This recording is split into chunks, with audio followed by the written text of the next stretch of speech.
You're listening to Boobies and Noobies, brought to you by the Frolic Podcast Network.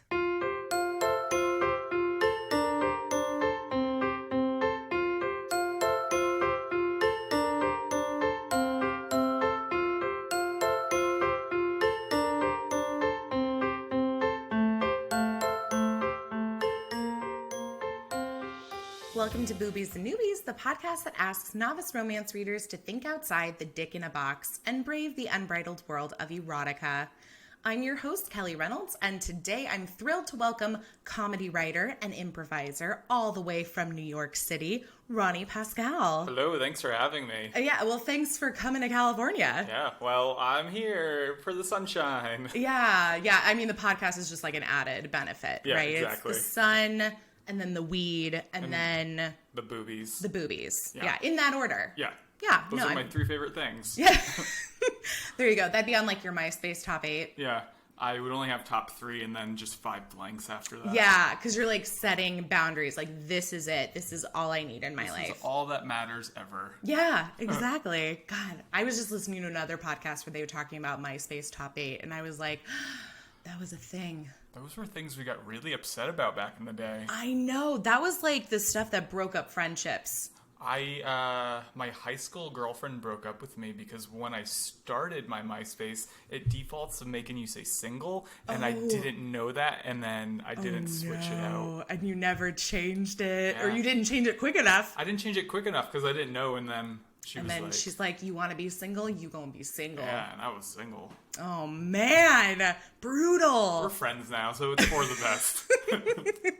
Yeah, put some time and distance between you and it's fine. So I would love them to bring back the equivalent of MySpace top 8, like in some other way. Just because I can't think of something that's like the same thing as that now. But I don't know, because I know on Instagram now, isn't there like a feature where it's like you can do something with your stories and it's like, this is only for their selected friends. I didn't know you could do that. I don't do it because I'm like, that's an extra step I don't need in my life. Yeah. But I know that I clicked on a friend's story one time and it said, this one is only for selected friends. And I was like, does that mean I get to see it? I've been selected. Were you one of the privileged ones? Yeah, I'm one of the chosen ones. What happens if I click on that? Will it be like, no, don't I know. look at this? I'm like, does it like just cross it out or like blur it where it's like you need like a subscription to like get into it? Or is it just not even there? That's really intense.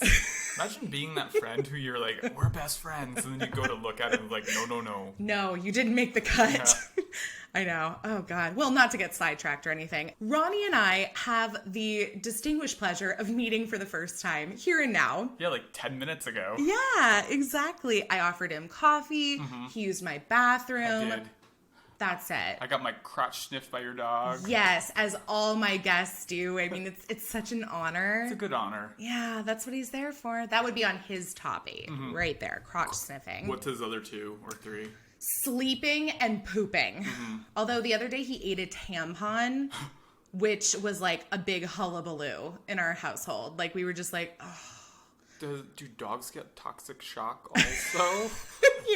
What's funny about it is like we immediately called, I wasn't here, my roommate was here, and so she immediately called the woman who's the breeder that we got him from and was like, what do I do? Is this a problem? And she's like, he'll probably just digest it and it's fine, but you can try to like induce him to vomit. And that's what we did and it was fine. But she's like, it's not the blood that's the problem. Like if it's a used tampon, that's not the problem. It's the actual like fact that tampons are like absorbent and like they expand. Ooh.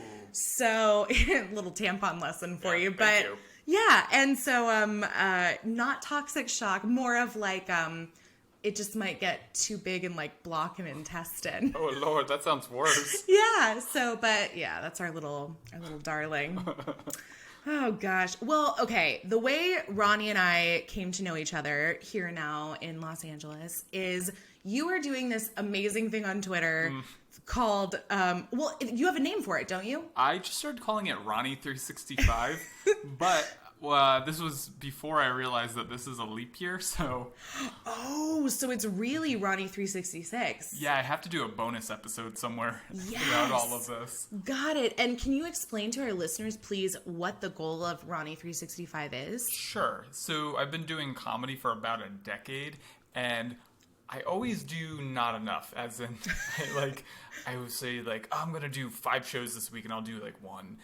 So it was a way to force myself into doing more, and what it is I'm doing 365 podcasts in 2020. Man. And I didn't save one a day specifically for, Christmas. No one's Right. recording or something like that. Right. So, yeah, the goal is to just push myself and learn new things. I would have never read erotica on my own. But I didn't hate it, so... Great, yeah. So now you have maybe, a new genre, to add to your queue. No, that's fantastic. And so it's so funny, 365, I love that that's the goal. Are you, anticipating actually hitting 365? I'm at, 25 right now, so Which is great. We're only, at this time of this recording, 40 we're days in. Yeah, that's pretty good. Yeah, I need to step it up. And there's been a bunch of days where I've done 2, so I know that's a thing that could happen. Oh, it is, yeah. Yeah. Yeah, I've done that too, so I hear you. But okay, so that's good progress so far. Yeah. What can you tell us some of the podcasts, or at least the types of podcasts you've done so far? The first one I did was a gamer podcast, and I'm not a gamer, so Ooh, that was fun. I've done some Canadian radio shows. Well, I love that. Yeah. I've had some people from Canada tweet at me saying how funny I am, and I've never been in Canada, so I was like... Oh, you should go. It's great. Yeah. Mm-hmm. I've been to Alaska, which I count as fake Canada. Interesting. Yeah, because it's, past Canada. You have to, from California, you have to, go through Canada to get there. Yeah. So... Yeah, it's beyond Canada. Yeah, and I got poutine there, so I count that as Canada. Love poutine. Yeah. I did a gamer podcast. I did some comedy podcasts. It's been mostly general comedy for the most part so far. Yeah. I listened to part of your episode on Talk Word. Oh, yeah. Yeah. And so that one was fun too, because I like that. I'm not familiar with the podcast, but it seems like the host is involved in the world of comedy and writing and everything. Yeah, he writes satire in New York City. Right. And he has a website called The Weekly Humorist. Okay. And yeah. And that one's through iHeartRadio, so it's I felt all fancy. So official. Yeah. Well, you are official. You got that the Twitter verified check mark. I don't know how I got that. Oh God. Do you really not know? It just was it just popped up one day? No, you have to submit for it. Oh, okay, cool. I was the artistic director of a theater in New York, and I was just here are articles that prove I'm famous, even though I am not famous. Hey, famous enough. Yeah. That's my goal in life is I'd like to be famous enough. Yeah. What's famous enough? What would you want to be doing? I really don't. I'm mostly a writer and a podcaster, so it's I don't expect anybody to know my face, or anything. So I don't know. What'd be great is if I could call a restaurant that's fully booked and be yeah, it's Kelly Reynolds, and they'd be oh, okay, we've got Kelly a table. Reynolds? Yeah. Kelly Reynolds is coming in tonight, guys. Maybe that's how you've made it, is when they add the Kelly Reynolds right before. I'm okay. I'm going to add that to my name. My first name's now the Ronny Pascale. And you have to make sure that the is either all caps or italicized or something. And they're okay, all right, he's coming tonight. I got recognized once in nice. At Nerd Nelt showroom. Okay. And someone called me the Twitter guy. They didn't even remember my name. They just called me the Twitter guy. Well, it really is its own thing. Instagram, we have Instagram stars, you know, and it's usually these very model-esque folks who take amazing pictures. And I'm I don't have the budget for that, nor the body for that. So I'm just no. But I'm okay, Twitter I feel is a haven for witty writers, readers. It's just such a good place for people who love words. Yeah, I got lucky. I started tweeting because, I don't know if this is true or not, but Jimmy Kimmel only hires his writers via their Twitter feed. Ooh. And so I started just tweeting a lot to get on his radar. I have not, but... Well, maybe. I don't know. Maybe. You got that check mark, so Sup, who Jimmy knows? Kimmel. So, and you're in LA now, and obviously when this podcast comes out, you will be long gone back to New York City. what's coming up for you? Like, I obviously more podcasts, and do you have shows? Are you working on any projects? So I just started doing stand-up finally. Cool. Yeah, I have always said that I was going to do stand-up, and I was like, I know how to write jokes, and I improvise, so I might as well just put these two things together. Next step. Yeah, I got a whole bunch of stand-up shows coming up. I have a game show that I'm working on in New York. Oh my gosh. Like for TV or for theater? For theater, but I want to figure out, working on it in theater and then trying to adapt it for TV. I love that. Yeah. Can you tell me about it, or you want to save it? I haven't talked too much about it yet, but okay. It's called The Shit Show. I love it already. Yeah. I'm already imagining the possibilities. Yeah. But the details will be online soon. Okay, cool. So we'll have to look out more for that. I used to work at a production company, and we worked mostly in reality and unscripted and everything. And they did a contest where anybody at the company could basically pitch an idea. And mine was selected as one of the final 4, where we would have to then get up and actually do a verbal pitch for anybody who came to watch. And if you won, and me and this other guy, we both won, they would put your project into development. And mine was a cooking game show kind of thing. And because I love game shows, I love cooking shows, I love trashy reality television. All of my favorite. Yeah, and I just put them all into one pot. That's your MySpace top 3. Yeah, it's definitely up there. For my problem is I wouldn't be able to narrow it down to a top 3 or top 8. Mine would be a top 37. So, but yeah, we started developing it, and then it never went anywhere. So. Well, to tie two things together real quick, one place you could see me a lot is I do background clapping on Beat Bobby Flay. What? Wait, what is that? You do background clapping? Yeah, I stand behind him and clap when I'm told to. I love that that's a thing. That's a thing that gets paid pretty well in New York. Oh my God. I'm just why is this my life sometimes? You're just making New York seem a lot more appealing to me. Except we don't have sun like y'all do. Yeah, fuck the sun. I would trade the sun, I feel for... I mean, you know what, though? I will say, when I did live in Chicago, when summertime came around, I appreciated the sun and the warmth so much more than I do living in LA, because it's just like this all the time. And I think it's time we move on to today's reading. And today we are going to be discussing Sex and Other Shiny Objects by Lauren Blakely. And this contemporary friends to lovers romance was published just recently, January 2020. It's available on Amazon for $3.99 Kindle edition. It's also the second book in the Boyfriend Material series, and as of this episode's release, all 3 books in the series are available. We're still technically waiting for the third one right now, but... I have to go back and read the first one. Yeah, same. And I will say, having read this, sometimes when we read series, we will specifically start at the first book, you know, because I don't want to miss anything. This is definitely, I feel a standalone story. I don't think you're missing out on anything by starting in the middle. Yeah, I didn't feel like it.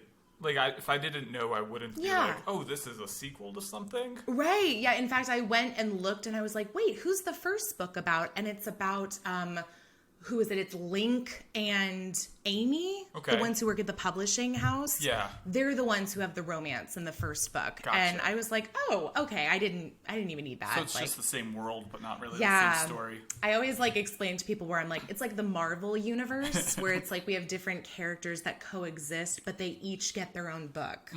This makes sense now. There you go. We call it that Romance-landia universe. Oh, I like instead. that. Yeah.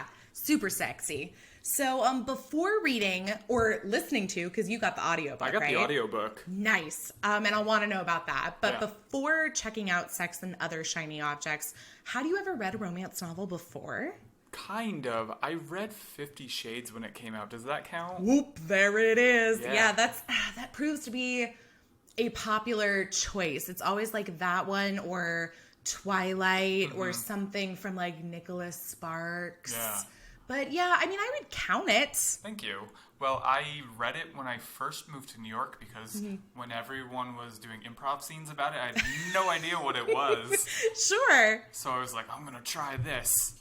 And I don't remember if I finished or not, though. Yeah, you know what? If you did or you didn't, doesn't really matter. I got like 200 pages in, I think. Yeah. Well, you know what? There's this new one. There's this new movie coming out. I think it's coming from Poland. Okay. And it's coming out in February in Poland, but they're adapting it from a book that I think is also Polish.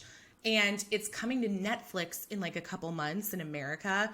And everyone is like dying about it on like literary romance Twitter. It's called 365 DNI. And they're like, it's the new 50 Shades if 50 Shades was like actually sexy. Ooh. Yeah. So I'm like, oh my gosh, where is it? Come, I want it now. But so, you know, maybe that'll be the next That'll be one number 2 to for check me. out. Number 3, actually. Yeah, exactly. Yeah, you got 50 Shades, you got Sex and Other Shiny Objects, and then, you know, what's a little Polish romance for you? Is it in Polish, though? Because I don't speak Polish. Yeah, I mean, I think they are. I think the movie, I've seen the trailer and like there's subtitles, but they also speak English like sometimes. Okay. So I don't really know what the story is. It seems kind of like a BDSM sort of relationship, but I don't know. We'll see. Check it out. We'll wait. It's on my top 3 right now. Yeah. What's it? You'll have to figure out what the order is for it. I don't know yet. I can't even. I have 2. This is number 1. Oh, good. Oh, I'm so glad it beat 50 Shades. It beat 50 Shades. Well, and, you know, like it or not, 50 Shades did definitely kind of make romance a lot more mainstream for a lot of people. So I can't knock it for that. There was a 50 Shades musical in New York a few years ago, and I saw that, if that counts for anything. How was it? Really good, actually. Okay. Was it like a parody show, or was it like legit? It was a parody, but with like legit people. Oh, okay. So, yeah, it was really like well produced. Every song had a different genre, so it wasn't just like musicals. It was like funk music, rock music, and how fun! Yeah, it was really enjoyable. I love that. I'm a big fan of parody shows. We have a place in LA called Rockwell Table and Stage. Okay. And they do parody movie musicals. So like my mom's coming to visit in a couple weeks, and we're gonna go see Never Been Kissed, the parody musical. I should look into that. I wrote some parody musicals. It's so fun, and I'd never really seen them before. Like I have a friend who writes ones like similar. But, I saw Jurassic Park, the parody musical. That's still my favorite. And then Clueless. Ooh, that sounds fun. Yeah, and they were both really fun, and they take kind of just, like, songs that already exist and throw them in. Like, they're not writing the music. They're, like, taking popular songs. I'm gonna look into that later. Yeah, you know, while you're still in LA. But well, I'm coming back in a few months, though. There you go. They'll have something new by then. Yeah, exactly. Yeah. Maybe it'll be 50 Shades. I hope so. Fingers crossed. Fingers crossed. I'd love that. Okay, so this was like a newer experience for you for sure. Correct. Was there any reason that maybe in the past you hadn't read a romance? Like, had you ever thought about it? I hate saying this. I don't read a whole lot. Okay. Yeah, I read a lot of news articles and scripts, but I always skip novels, and so I think that has everything to do with it. No, and that's been actually like a really common thing amongst our guests on the podcast, have just been that people don't have a lot of time or energy to pick up a book like anymore. It's a lot more of, you know, just seeing what's out on the internet and everything. And then maybe, I feel like especially amongst my friends who are artists, it's been a lot of nonfiction. They like picking up, you know, somebody's memoir or, you know, just kind of what's going on. Yeah, that seems to be... Well, in this book, they talk about Anthony Bourdain's memoir, and that is something I did read last year, so... There you go. Okay, Anthony Bourdain, and you've also mentioned Bobby Flay. Are you like a chef or like foodie junkie? My stepfather's a chef, so... Got it. Food is in my blood. Literally in my blood. Oh my gosh. Okay, do you have... What's like your favorite like thing to eat? Like if you had like your last meal, what would it be? Oh my god. I'm from New Haven, Connecticut. Okay. And a regional thing are stuffed breads. They're fancy Hot Pockets is the way that I describe them. Oh, yes. So it's just like stretched out dough and usually like eggplant parmesan rolled up and baked. Oh my god, that sounds great. Yeah. Like it's like, okay, it sounds like a calzone. Without ricotta cheese. God. Oh, and I feel like that's a problem because like why are you taking the cheese away from it? But there's still mozzarella in it. Oh, okay, that's fine then. Yeah. It's not cheeseless, it's just cheese lighter. Because I'm like, whenever people are like, oh, I made this, but, without the cheese, I'm like, are you a monster? Yeah, like, why are you doing this to me? I could eat pizza no sauce, but pizza no cheese is crazy. Yeah. I have a cousin who's, like, very picky, and when we have, like, family, like, at Christmas, we have to order her a separate pizza. Like, she's like 22 years old. I'm like, what are you doing? But she gets it without sauce. And I'm like, so basically we're all having like ham, potatoes, green beans, and she's got cheese bread. I'm like, how is this? Sounds delicious though. Yeah, I know. It's not, I mean, I'm like, it is good, but still. So, okay. Well, before we dive into our analysis, let me give everyone the Amazon synopsis for Sex and Other Shiny Objects. I love that title. It's a perfect title. I'm going to find as many excuses to say sex and other shiny objects as I can. So here we go. The second the test the sexy scenes offer landed in my lap, I said yes. After all, I've been damn curious about a few things I've read in romance novels. Do buttons truly go flying across the floor when you rip off a guy's shirt? Is staircase nookie hella hot, or does it leave you with a big old bruise mark on your back? I feel like both. And don't even get me started on all that panty shredding and whether it even works. Time to find out as I embark on Project Romance Novel Scenes Research at the request of my hotshot book editor, Bestie. All I need is a willing scene partner. Enter Tristan, my best guy friend. The witty, tell it like it is, bearded hottie volunteers for the experiment. He's also the guy who gave me the most devastating toe-curling kiss of my life 10 years ago. But nothing has happened since then, and nothing will come between my panties and our friendship now, since we have a plan to keep it PG. But once the buttons start flying, all bets are off. Yeah, they are. I'm glad I didn't read that before I read the book, because it was so much more surprising. Good. Yeah, you just saw sex and other shiny objects. You're like, okay, sounds great. And then just deep dived in. Yeah. Okay, so overall impressions, what'd you think? I thought it was pretty good. I didn't hate it, which is always a good check mark for me. Yeah. I was shocked in a good way that the sex took so long to get to. Okay. Yeah, I was just expecting it to be every... Did you like that? Did you like kind of waiting for it? Yeah, I like that it was much more emotional than I thought it was going to be. And I thought it didn't feel like porn to me. No, yeah. And there's definitely romance novels where you do get more of like the lust, like straight up, you know, right at the beginning. But I'm with you. I appreciate what we call a slow burn. Yeah. So it's just slowly burning. And, because I'm like, sometimes the foreplay, just getting to it is like the best part. So, yeah, I'm with you on that one. So I'm a fan. I've read Lauren Blakely's work before, and I've always really enjoyed it because I feel like it's got a very casual, like rom-com tone, like... It's just, it feels like you're talking to like friends. Oh, like yeah, definitely. it's not super flowery language. It's just very much like, oh yeah, we're friends and ha ha ha. Yeah. And it's pretty direct too. So. Yeah, which I like. I love a good, it's so funny. I know some people read books and watch movies because they want the escape. I'm one of those people where I'm like, that's not realistic. So, and I read romance. So I love when I get like a more realistic romance. Yeah. Those are like my favorites. I like that I didn't have to think about a lot of things either. It just was is. Yeah. It was is. Is that It English? was is. It was is.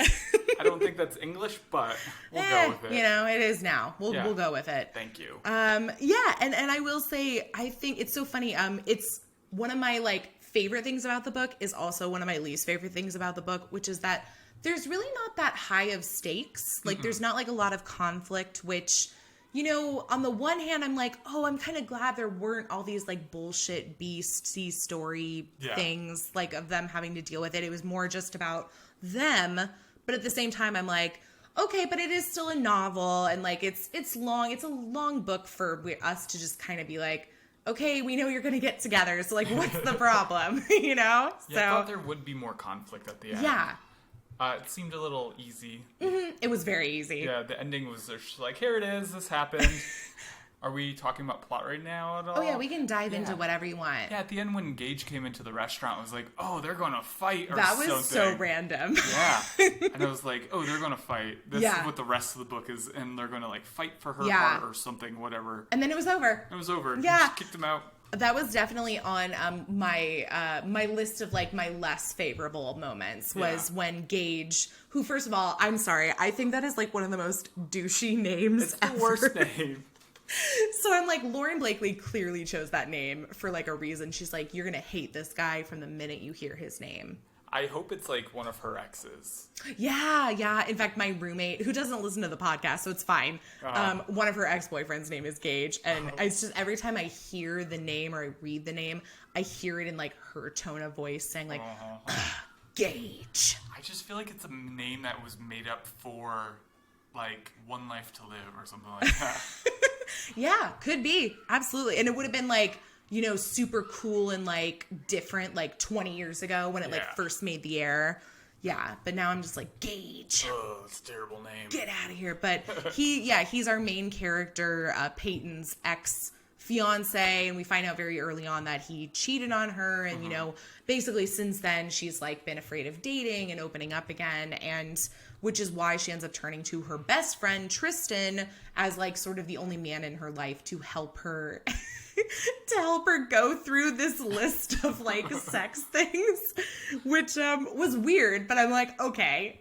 It made me very curious of, so it's a script that was written for a rom-com, correct? Right. What they're acting out. So this rom-com is actually much more raunchy than a standard rom-com. Yeah, I think it was a book. But like a rom-com, like I picture it as being a romance novel. Okay. That her friend who's in publishing is like, hey, I'm publishing this book. You run a lingerie shop, and I think it'd be fun if you wrote this little thing, which I do think is kind of a cute idea. Yeah. In the back of the book, that's sort of okay, these are all the sexy things that happened in this romance. Now let me try and apply these in real life and tell you how it actually is. And so that's how that kind of gets started. But which I'm like, I wonder if that's a thing. Like, I want someone to do that. Like, I was expecting it almost to be at the back of, like, this book. Like, okay, is it there? Like, well, when I finished the audiobook, there was still 20 minutes left, it said. Oh. And then it was like epilogue. And then I was like, that finished in like 2 minutes. Yeah. And I was like, oh, there's still 18 minutes left. And like, just another epilogue happening now. There were a few. Yeah. There were a few epilogues. So we can, know that everything worked out and they get engaged and everything's great. But, yeah. They also made her write this because she is a blogger already. Right. And she just stopped blogging because of Gage. Yeah. In fact, yeah. So I will say, let's talk about what we really liked about this story, because I feel like I have much more positive things to say than I do negative things. I definitely have a couple what I call petty notes because, I'm a petty human being. So that's what I do. But one of my favorite things about the story is there's so many different types of relationships represented. Like we have Peyton and Tristan, who's our, main couple. We have Peyton and her friends. We have Peyton and her mom. Tristan has this great relationship with his younger brother, which I love seeing men have like friendships and like their relationships. So I thought that was so sweet. And we get this lovely little coming out story from his brother. Wasn't ready for that. Yeah, I didn't see that one coming either. And I was like, oh, that's so precious. And they're just so good. I was like, I could read more books just about Tristan and his brother. But that was one of my positives. What about you? Yeah, along the lines of relationships, it felt very relatable to me. So it felt like they touched on a human thing. Like, not to get too heavy, but both my mother passed away when I was young. So I related to Tristan's life because I was like, oh, I have 4 younger brothers. And I was able to like understand what he was going through. And my youngest brother got married yesterday. Oh my gosh, really? Yeah, they kind of like eloped, and I was just like, oh, it made me feel proud of like the person he grew into, and listening to Tristan and Barrett, their relationship. I was like, oh, this is how I feel about my younger brothers. That makes me so happy. Like that was so serendipitous. It was like meant to be. And I was just like, yeah, I love the relationships. And the mother's very, like, pro. Because I think, like, the stereotype would be the mom would hate Tristan. Right. And she seemed to, like, really enjoy his company or his existence. Yeah, well, and it helps that, Tristan and Peyton have been friends since college. Yeah. And it was like one of those unfortunate, like, just the timing was never right kind of situations. And everyone's like, oh, well, we all know you love each other. Yeah. Which drives me nuts. I'm like, oh my God, just get together already. Yeah, just do it. Yeah, just get to the last page. Yeah, exactly. But no, I thought that was very sweet. Tristan and Barrett, the brothers, is a great relationship. And they start calling him Bear by the end. Bear, yeah. He's got his cute nickname. His cute little boyfriend with him, and they're both like artsy. I'm like, oh, stop it. I also like that it all took place in New York, being a New Yorker. Yes. Okay, I did write several notes where I was like, I'm glad we're reading a story that takes place in New York because I've got like New York questions. Oh, I got answers to those. Okay, so first of all, let me tell everyone that one of the like sexy scenes that Peyton and Tristan agree to like what are they doing? Act out? Yeah, reenact. I'm thinking of like those shows where they have like the reenactment actors. Oh yeah, like a Civil War reenactment. Love those. And or like the true crime. Yes, exactly. My favorite is 1,000 Ways to Die, where it's like the people and they like have some horrific accident, which is, I'm like, that's tragic but really funny. Yeah, I watched a liposuction one what's the one where you get needles? What is that called? It starts with an A, maybe. Oh, it's going to drive me crazy now. I'm good. Acupuncture. Yeah. And like someone was getting acupuncture and then fell off the bed. Yeah, sure. Like, there you go. That's what that show is. Yeah, there you go. But yeah, one of the things that they do reenact is supposed to be bathtub sex and to, see if it like works out. And I wrote down the note. I was like, okay, I need to ask Ronny, do people in their 20s in New York City have big enough bathtubs for 2 people? I was thinking that while it was happening, and no, most don't. I accidentally got... The apartment I live in is a Victorian house, and we have a proper, like, old school, like, bathtub with the claws and all that stuff. Oh, I love a claw foot. Yeah. Mm-hmm. But we have 2 bathrooms in our house, and no one uses the claw bathroom. Oh. Yeah, it's just... Why? It's upstairs and a little bit out of the way. Okay, But the convenient bathroom, if you try to take a bathtub with 1 person in there, you're like, what's going on? If you did 2, and I would guess that most of my friends have just showers. Yeah, and that's what I was thinking too. Like, I have kind of like the bath shower combo thing, but even that, I'm like... I feel like I barely fit in that. Like, I'm all squeezed in, and they established that Tristan's pretty big for... Yeah. I think he said 6'2", 200-something pounds. Right. And he's not a little dude. Yeah, I'm like, him alone, he's going to take up this tub, So, and they do make note of it. They're like, oh, this is like, we're not going to fit, And I'm like, well, clearly, like, this is... Why even try? Yeah, exactly. And then what was the other one I wrote down? I think I was hungry because I wrote down that she gets snacks for them, and he buys her Earl Grey chocolate and she buys salt and vinegar popcorn. And I love salt and vinegar chips and I love popcorn. And I was like, I've never seen salt and vinegar popcorn. I haven't either. Oh my gosh. I think they made that up. Also, Earl Grey chocolate was so confusing to me. I don't think that's real. Okay, no, that's for sure gotta be a thing. Cause like, especially in LA, there's like, they put like lavender and Earl Grey in like everything now. I have had lavender chocolate. Yeah. And lavender, I've had like lavender little cakes and stuff, but, so I was like, okay, I can buy into it, but I was like really intrigued by this popcorn. I was like, I hope this is a thing. Okay. And then my last one was she owns her own lingerie store. Yes.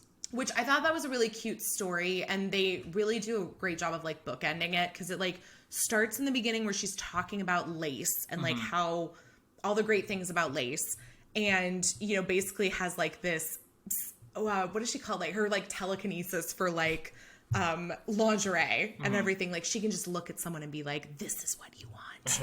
And then at the end we have the same thing where she's like basically putting on her wedding lingerie, and I'm like, oh, cute. Yeah.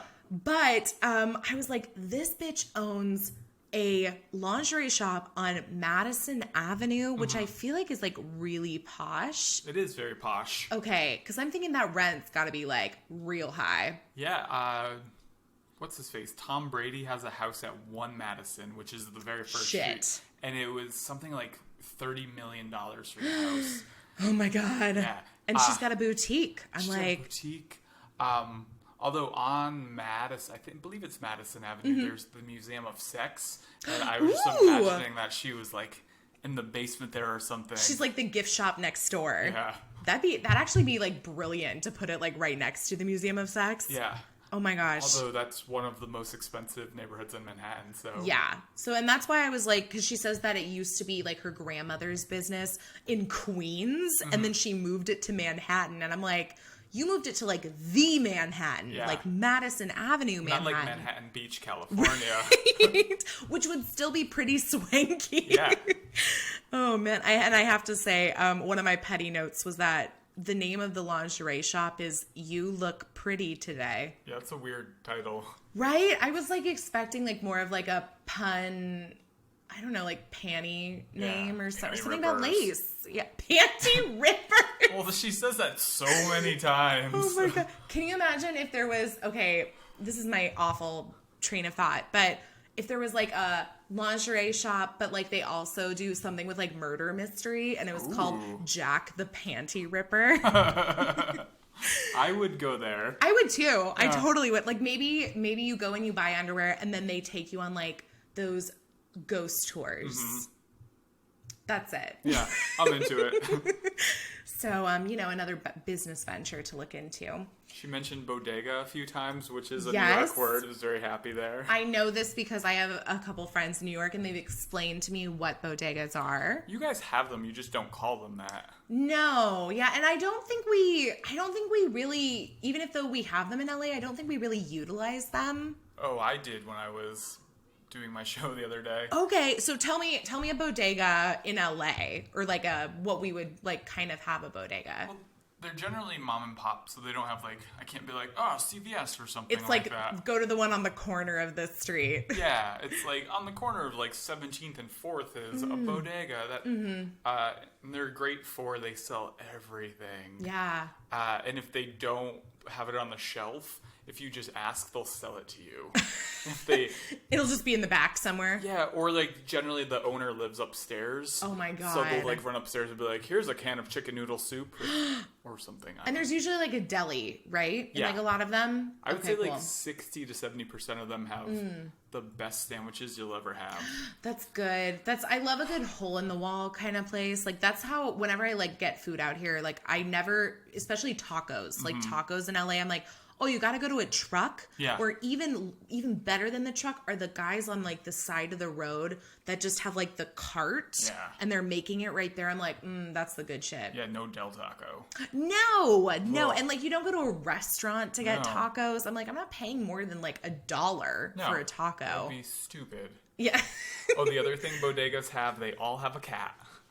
Oh, good. That seems to be the rule. Just walking around. Yeah, bodega cats. Bodega Cats. It sounds like a band. It does. I think there are improv groups called the Bodega Cats. There should be. Yeah. I mean, I'd be amazed if there weren't at this point. I think the purpose of the cats is to keep out the bodega rats.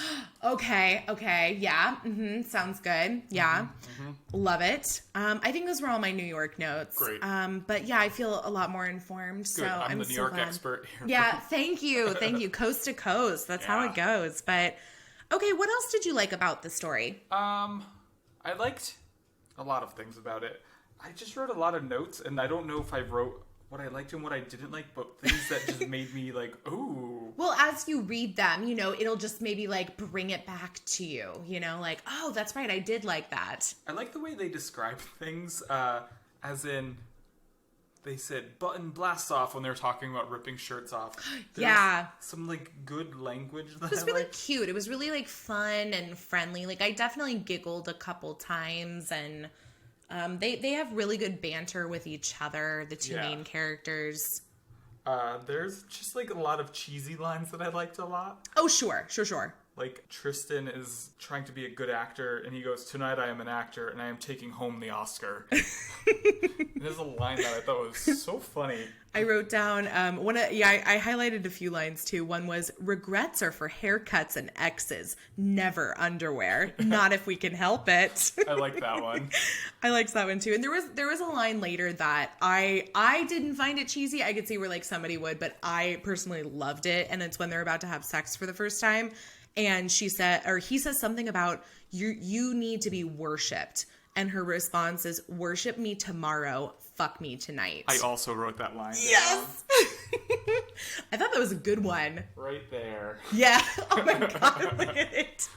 I love that you've got all your notes. Yeah. I went chapter by chapter and was just like, these are the things that I found interesting or fun. I also like that she didn't hook up with the Michael B. Jordan guy early on. Yes. That was a nice little like red herring that when we first meet Peyton, she thinks when she's going to do this little like sex adventure. And to be fair, let me explain it to everybody too, that it's like sometimes a trope in romance is a sex list or like a sex pact or something. And it's like where they have a list of things that they want to do.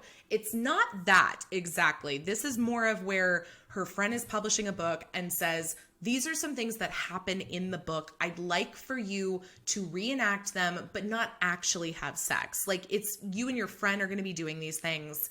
You can like have him tear off your panties, but wear a thong underneath or something, you know? So to be fair, they're not trying to have sex when it starts, but it does get there eventually. It gets there. Yeah. And she doesn't hook up with the Michael B. Jordan lookalike who's but at he yoga. comes back a little bit for like a page or so. Yeah, because he's dating her yoga instructor. I thought that was cute. I was like, okay, that's fair. I thought the way the author set that up, there was going to be conflict between Michael B. Jordan character and Tristan at some point. Yeah. Or Well, and then same with Gage, the ex who comes in like really far into, like at 90% into the book, like very much at the end. Yeah, I was listening to, it was past chapter 30 because I only have notes through 29 because the last few I listened to on the way here. Yeah. I want to save it all. There you go. You're like, I'm ready. I'm saving fresh. this right until I get to that door. Yeah. I was doing it where I parceled out like an hour a day for a week.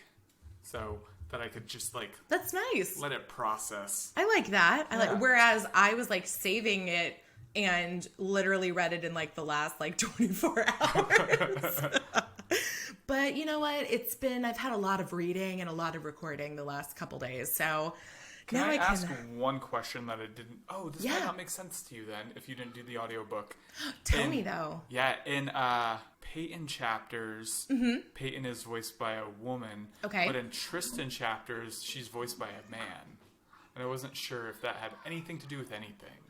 I mean, I'm just assuming, was in Tristan chapters, was it the same guy reading? Yeah. I guess it would just be from their point of view because it's like a dual point of view story. Yeah, that So we makes do sense. get like her POV and then another chapter is his POV. That makes sense because now that I'm thinking about it, when I'm talking about what this person said, I'd be like, do a little voice or whatever. Right. And so it's probably Tristan telling the story and like, this is what they sound like. I wish it was more like, maybe, and this is maybe why I don't listen to audiobooks, is I almost wish it was more like reader's theater kind of thing, where it's like you had different people like playing different roles, and then you had like the separate narrator and everything. But I mean, maybe that's something people wouldn't like, and that's just me. They mostly did it in this. Okay, cool. And it felt like, Tristan had his own, there was two different Tristan voices, or one Tristan voice, two Peyton voices. Oh, okay. And then everyone else had a specific narrator. Okay, got it, So like the mom, Gage, the friend. all the friends, and friends. Barrett. Well, maybe that'll be one of my 2020 goals is to like listen to more books. I guess maybe it's because like I'm also a very impatient person. So I feel like sometimes when I listen to them, it almost kind of makes me a little sleepy, or like it's a little slower than like the pace where if I was reading it. Well, you could hit a button to make it speed up. What? Yeah. That's a thing? Yeah, I got to listen to it in like 2.5 times the speed. I didn't do it for the whole book because I was like, I won't understand it all. But oh my God, I love it. Do you slow it down nice and good when it gets to the sexy bits? I should have. I thought about that. It was like when I replay this later. Yeah. You know what's funny though is some people like when they get to the sex scenes are like, okay, I'm done. Skip. Oh, no. Like, yeah, I know. I'm like, I live for those moments. But one of my favorite lines in the entire book was right before the sex scene. I want him to lick the plate clean and order seconds and thirds. Like if I skipped that, I would have never. And I'm gonna guess the plate isn't a plate, but it it's was really her vagina. Her vag. Oh God, yeah, I know. I always look forward to seeing like what euphemisms like authors use too for like, you know, the bits. And I don't think there were any weird ones in this. I mean, plate, I guess, but I think there's some lazy ones actually. I'm trying to find the note that I had for one of them. I think it was our Valentine's Day episode. They used the phrase "my vagina hummed" or like "my humming vagina," and I'm just like, no, that's too much for me. But oh, this one is where I'm hotter than a sidewalk in summertime. I was like, how lazy is that one? I will say, I feel like, and maybe this is something I remember from Lauren Blakely's other stories, is I feel like she uses a lot of like similes and metaphors and like it's not that it's flowery language, like it's very detailed, but it's just, it'll be like a long sentence of like, it hit you like a da-da-da-da-da-da-da, but on a ba-da-da-da-da. I'm like, wow, that was a description right there. Yeah. Like, whew. So, I mean, I found it amusing more often than not, but I can see where sometimes it would maybe get like a little overwhelming and maybe kind of even pull the comedy back. Because I'm like, that's a little too much. Like, you know, so. Do you know the improv game New Line? I love New Line. Yeah, so when I'm hotter than a sidewalk in summertime, I imagine Squeak. they're like, yeah, squeak New Line. I'm hotter than a brisket on a Squeak. bread. Yeah, I'm hotter than and I just imagine that's how that line came about. They're like, let's simplify it. New line. Yeah, I definitely don't have the like improv experience that you do, but I took the first 3 classes at Second City here in LA, and I remember playing New Line, and we did that for one of our shows, and I thought it was so fun. And yeah, it's a fun, easy one. Yeah, my favorite though is that I went to a different improv show where I was the audience, and they have an audience member be the one who like rings the bell or whatever for New Line. And it was more fun for me to do it that way and like make these people have to come up with other things than it was for me to do it myself. You're the director now. Oh, I'll take it. I will absolutely take that power. Okay, what else? Things you liked or didn't like, or, you know, if you have plenty of... I always have petty notes, so I'm always a fan of petty notes. Yeah, one of my petty notes is, why the badminton storyline? Made no sense. It was established in the first or second chapter and doesn't come back until chapter 27 or 8? Yeah. 24. Yeah. It was one of those ones where I'm like, again, it seems like it was like meant for comedic timing, but like, I was like, it's not really, I feel like we've been waiting so long, it's not funny anymore. Yeah. Well, the entire time I was like, when does it even come back? And it had nothing to do with anything. It could have been a champion of anything. Yeah. Because in chapter like 2 or 3, they're like, oh yeah, Peyton's a badminton champion. Right. And then in chapter 24, she's playing badminton with her mother. I would have rather like they play badminton together or something. Yeah. Maybe that's what it is that I'm thinking about, is that there's not a lot of, like we said, there's not a lot of tension. There's not a lot of obstacles. And I guess what I wanted more time of Tristan and Peyton being together when it's not for like the sex research. Like I wanted more of just them hanging out or like playing badminton or together. Playing badminton, you know, and doing stuff together that like for example, at the beginning, she establishes that, you know, she has this lingerie shop. She does pretty well, but there's like this bitch across the street that owns another clothing store and is having a lingerie sale basically just to spite her. So she wants to make a little bit more money and drum up more business, and blogging is the way she does it. And I'm like, that's great, but like that's not very exciting, you know. No one makes money blogging. Right. And all these people like immediately like read her blog. I'm like, well, good for you. Like, how do I do that for mine? I don't, you know, tell me. Well, going back to the New York thing, where this place is located, it's a lot of richer upper class nudie types, I guess. And I imagine they're just like stay-at-home heiress type people who just read smutty things. So they're just like, this is great. So I do see this being effective in that world. Because those are the people that are, knowing the few that I know, I'm just like, oh yeah, they would love this. They would read that blog. Yeah. They're subscribed, and like when she hasn't blogged in X amount of years, they're like, why isn't Peyton blogging right now? And then they got the newsletter. They're like, oh, she's back. She's back on the scene. Yeah. She's going to tell me how to be sexy again. No, I feel like I was like waiting for something else to happen. Like it was going to be like she, I think it was, like later on somebody comes into the shop. I think it's the girl that was there in the beginning. And she's like, oh, my girlfriends and I are like going out tonight and we're looking for like new stuff to do together. And I was like, oh, is she going to start throwing like lingerie parties or something like that? And that's never a thing. And then with Tristan and his brother, like there's never really any problems there. His business is fine. So it was like kind of me thinking like there's going to be more going on outside of like the bubble of their relationship, but there wasn't. So I don't know. It's not that I didn't like it. It's just that I was like, I feel like something's missing. Yeah, like even on the Tristan, or Peyton's brother, excuse me, when he was like, I'm buying lingerie, and she's like, don't tell me about it, gross, or whatever. Yeah. But are you trying to get pregnant? And then just sonograms happen. Yeah, and it's like, we're done, it's nice, baby. There was no like tension and conflict. No. Not that we need it, but. Right, I mean, like, and then it's nice. Like, I do love reading something where I'm like, oh, there's never really a moment to like feel bad or worried while reading this. Like, you're like, oh, this is great. They're gonna, be together. It's all happy. Everyone's happy about everything. We definitely get a hint at the end about what the third book's gonna be about. It's about her friend and this mysterious guy she was with like 10 years ago that resurfaces.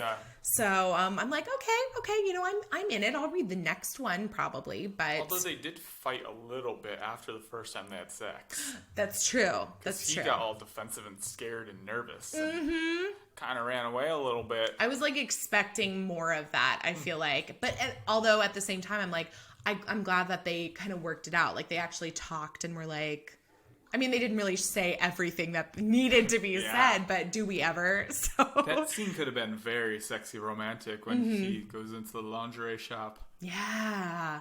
I was like, I need more scenes of like her trying on lingerie for him or something. So I just want this to be like a 500-page novel is what I'm saying. The guy who plays Tristan's voice sounds like Rorschach from The Watchmen. Have you seen? I haven't, but what a name. He talks like this, and he's just like... And at first I was like, oh, it's Tristan? I cannot speak words right now. Tristan. Is he Rorschach? I realized quickly. He sounds like a chain smoker. Yeah, he does.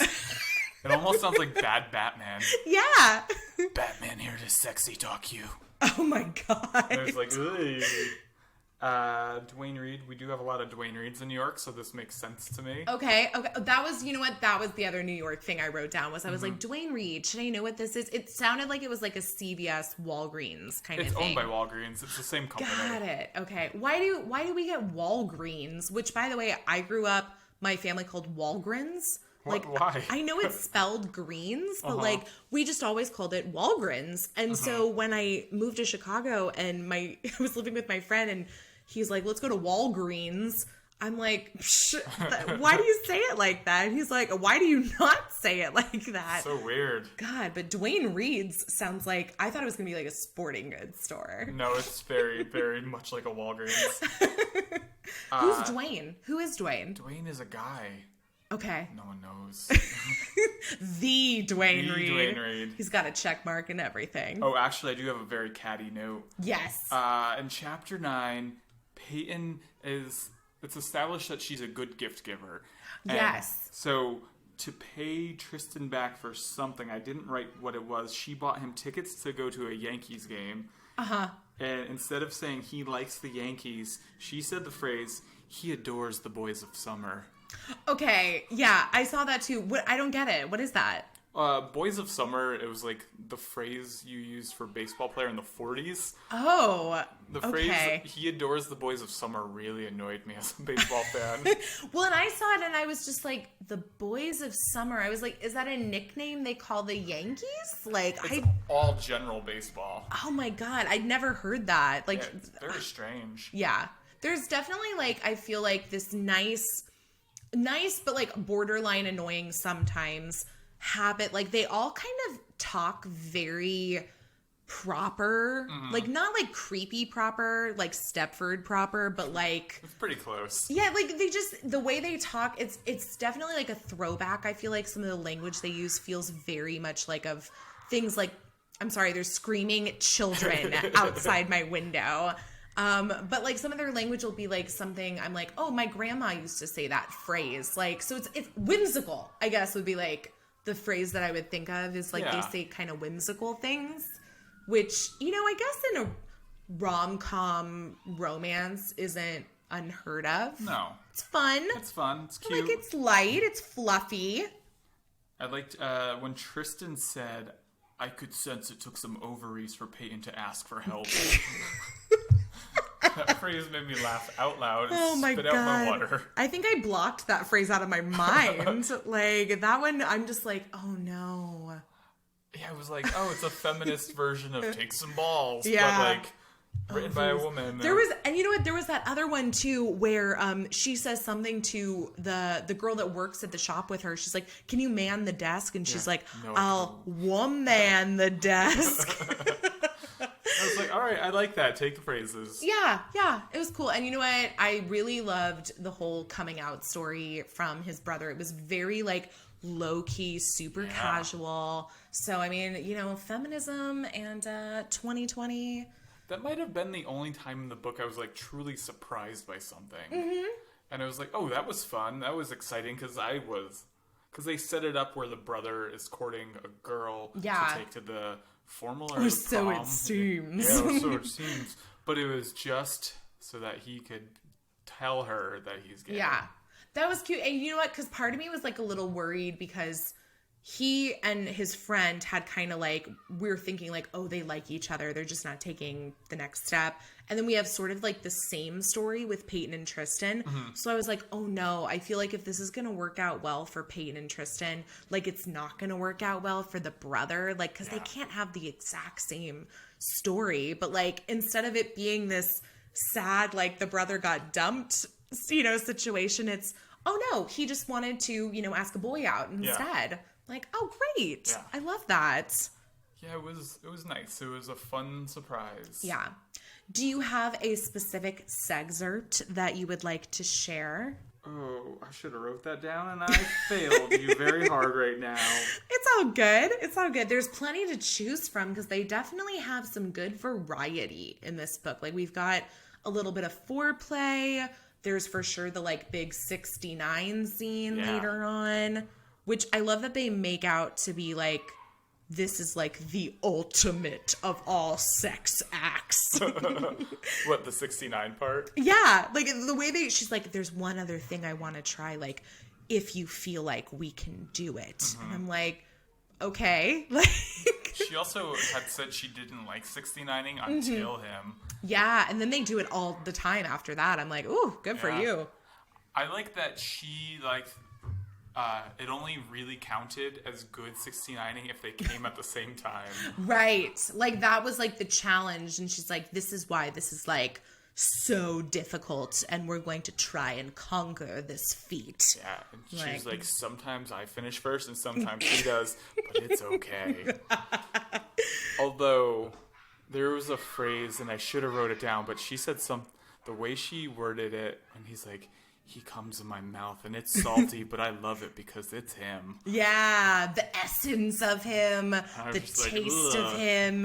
That might have been the one time I cringed a little bit. Oh God, yeah. I think my favorite sexy moment between them was when they first I think it's when they're trying out where he's supposed to be like ripping her panties off with his teeth. And that's when, like, they end up having, like, this makeout session against the wall. Mm-hmm. And he, like, flips her around and basically, like, fingers her. Yeah. And then they, like, move into the bedroom. And that's when he tells her your body needs to be worshipped. And she's like, worship me tomorrow. Fuck me tonight. And that's when like they start doing it. I think that whole like sequence was probably like my favorite sexy moment of the story. Like, because they definitely, the bathtub one is definitely amusing because, you know, they don't actually end up having sex in the bathtub, which I thought was really fun. I thought that was a way to like add some comedy to it all almost. Yeah. In fact, they use the phrase, I think she says it in her narration where she's like, we joke about, here we go. We joke about the perils and pitfalls of bathtub sex. It seems like we've discovered something new, that failing together in bed can be just as fun as succeeding, or maybe more fun because it gives us another chance. And I was like, oh, that's really cute. So cute. And then they eat chocolate together. He buys her, 3 bars of chocolate? That's a lot of chocolate. Yeah. Hey, no judging. I'm not judging. I want that much chocolate. And to be fair, he's buying her like high end, like top $20 quality. bottle. Was that chocolate like? Was that a place like you recognized? I don't think they ended up saying a specific place. Okay. Because they said the place you like that's on this. Got it. Okay. So they made it seem like it was a specific, but they didn't say what it was. Yeah, because I was like, if there's like a specific brand, like I will go try that chocolate because they're talking it up real hard. There's a place in Brooklyn called Raw and Fine, and I just imagined that's what they were alluding to. Okay.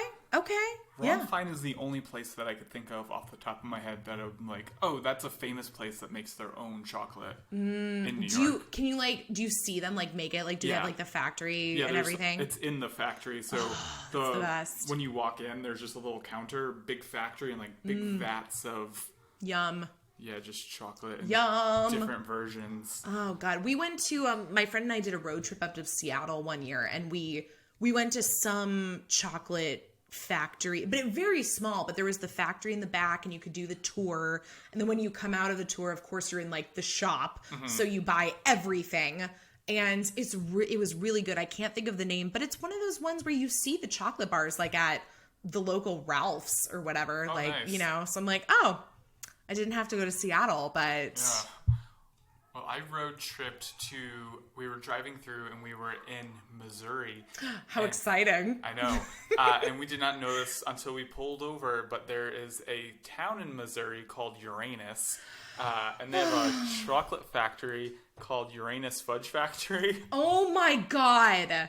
Like... Here's my question is, like, did they do that on purpose? They had to have. They had to have, right? The slogan for that place is, the best fudge comes from Uranus. Okay, yeah, so they had to have. Like, oh my God. No. The best fudge comes from Uranus. Tell me you have, like, a picture, like... Oh, all over my Instagram. Perfect. Okay, I'm like, you gotta put that out there for sure. That's, as I'm planning this road trip I'm gonna do in, like, a year, I'm like... I have to go see the weird shit too, you know, like the big ball of twine or whatever. Like, on I'm down. my cross-country trip, I did all of that stuff. Yeah. It's a must, right? It's all dumb, but it's all fun. Right. And then you can take the picture and say, like, I was here, you know, and that's, I feel like that'd be a good goal too, is like, you know, along with being famous enough to like book a restaurant reservation, I could like Kelly Reynolds. Yeah, the Kelly Reynolds. The Kelly Reynolds also opens like roadside attraction that everyone wants to visit. But I don't know what I would make. Yeah. Someday. Uranus fudge. Yeah, that's taken. I know. Oh, I gotta do something else. They took my idea. They did. Oh, Jerks. man. Okay, well, unless you have a sexcerpt you want to share, we can move on to, like, the ratings. Sure, let's move on. Okay, awesome.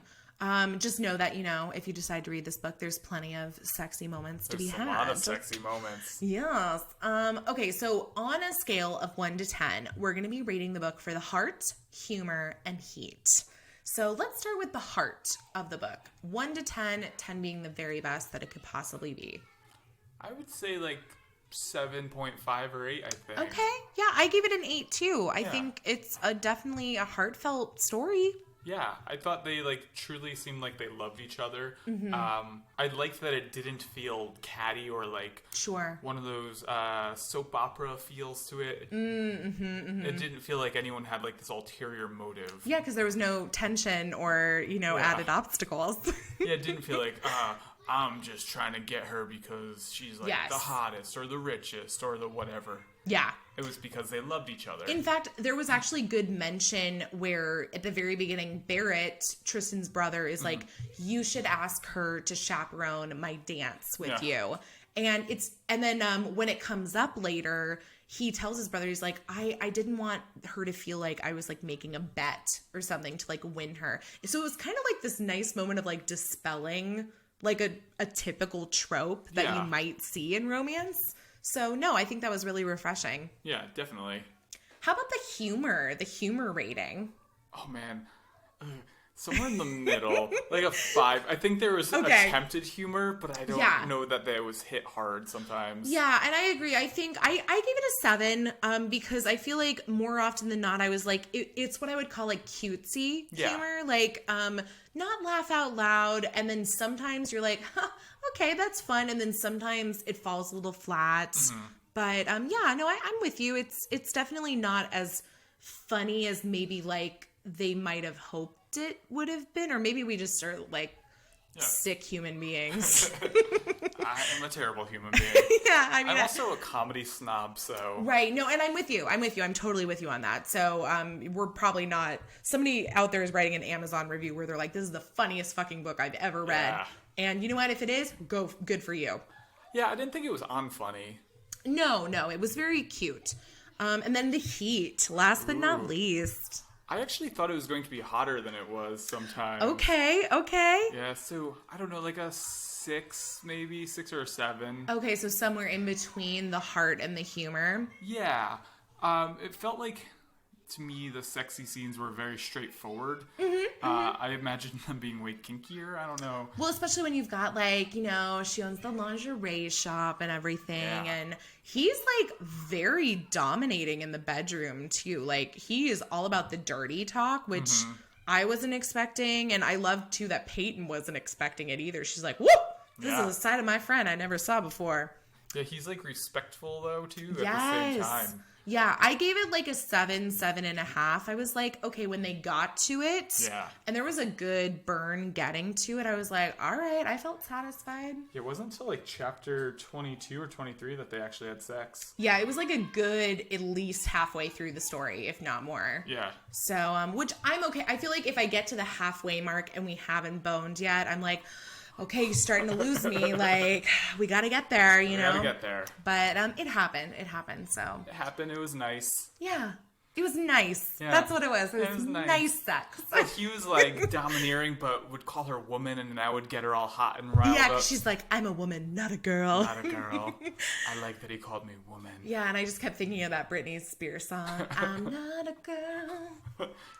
Now you have to pay royalties. Oh, no. Maybe not if I sing it, because then it just sounds wrong. But you said it was Britney, so... Okay. Shout out to Britney. Yeah, sponsor us, Britney. Okay, so I guess my last sort of questions for you are, now having read this story, do you think you would be interested in reading more romance in the future? Oh, definitely. Oh, good. Yeah, I would definitely read more. Do you think you'll read the other books in this particular series? Yeah, I would like to read the one before this at least, definitely. Okay. Well, and perfect because we've got a few weeks before the third book comes out. Ooh. So, I mean, that gives us time to read the first book before that one comes out and then just sort of complete the full picture.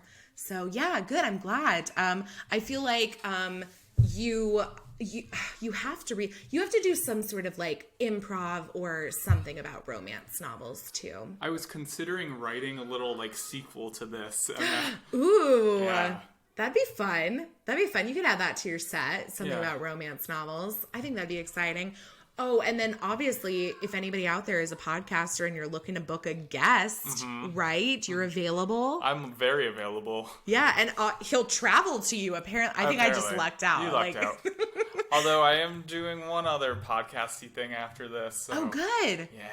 Good. Okay, so you're making your time in LA you're really making it last. I've done 2 shows. I'm doing a 3rd show on tomorrow, so y'all probably can't see that show. No, because this is gonna come out in a couple weeks, so you'll be long gone. Well, they could all just ask me how it went, and I'll send them the video. Exactly. It'll be over, but it'll still have been in existence. Yeah.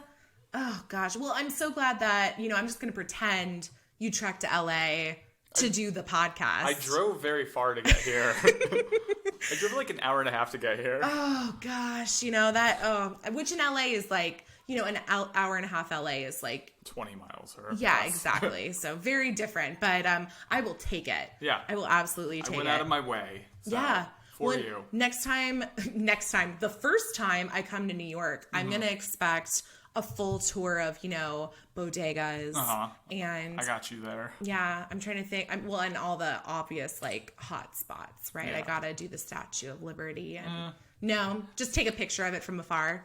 There's a train that goes over the bridge, and you could just see it from afar. And I'm like, that's it. I saw it. Close enough. Done. That's my New York roadside attraction right there. So there's a lot of skippable things that you could just do from like a distance. Same with LA. Yeah. Same with LA. Yeah, for sure. When anybody is like, oh, should we go see the Hollywood sign and like go to Venice Beach? I'm like, no and no. We're going to brunch. Yeah.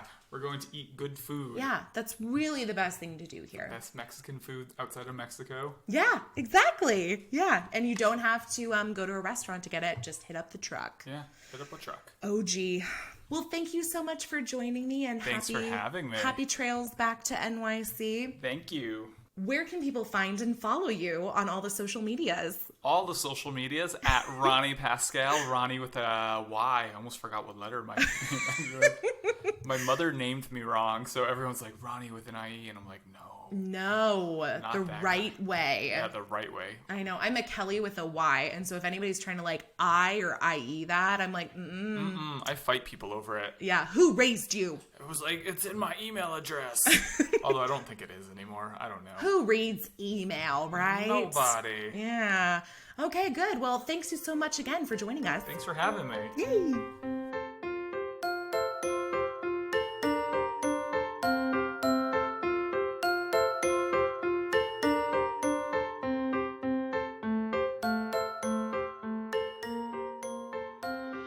Thanks so much for listening. Boobies and Noobies is part of the Frolic Podcast Network. Find more podcasts you'll love at frolic.media/podcasts. You can follow Boobies and Noobies on Facebook, Twitter, and Instagram at Boobies Podcast.